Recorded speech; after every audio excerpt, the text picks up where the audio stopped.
ஒரு பெரிய போர்டுல ஓசுன்னு பேரை போட்டு 1 crore எழுதி அது கீழே உங்க கையெழுத்து போட்டு கொடுத்தீங்கன்னா எவ்வளவு நல்லா இருக்கும் மாமா. எப்பா அதெல்லாம் நாங்க ரெடி பண்ணிக்கிறோம்ப்பா. கல்யாணத்தன்னைக்கு போஸ் கையில அதை குடுக்கணும் மட்டும் தான் உங்களோட வேலை. மத்த அம்புட்டி நாங்க ரெடி பண்ணிக்கிறோம்ப்பா. ஆமா, இப்ப என்னத்துக்கு இந்த விளம்பரம் எல்லாம்? அண்ணன் உசுரை காப்பாத்த வேண்டியது இந்த குடும்பத்துல ஒருத்தனா இருக்கிற போஸோட கடமைதான். நாம எல்லாருமே இந்த வீட்டு உப்பு தின்னுதான் வளர்ந்திருக்கோம். இப்ப வரைக்கும் அண்ணனோட நிழல தான் வாழ்ந்துகிட்டு இருக்கோம். அப்படி இருக்கிறப்ப அவர் உசுரை காப்பாத்தினதுக்காக 1 கோடி ரூபாய் கொடுக்கறதா?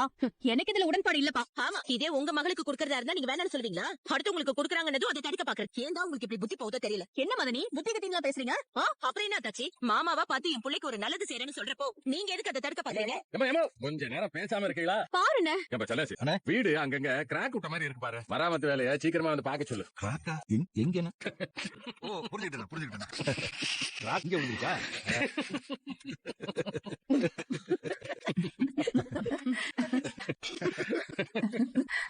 ஐஸ்வர்யா போன் பண்றாங்க. ஐஸ்வர்யாவா கூட? ஹலோ, என்ன ஐஸ்வர்யா, எப்படி இருக்க? நான் நல்லா இருக்கேம்மா, நீ எப்படி இருக்க?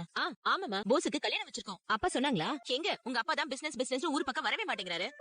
அப்படியா? நீயும் மாறணும் வரீங்களா? ரொம்ப சந்தோஷம். வாங்க வாங்க வாங்க. அப்படியே அப்பா அம்மாவையும் கூட்டிட்டு வந்தா நல்லா இருக்கும்ல. சரி நீங்க வாங்க, நான் ஏர்போர்ட்டுக்கு வண்டி அனுப்ப சொல்றேன்.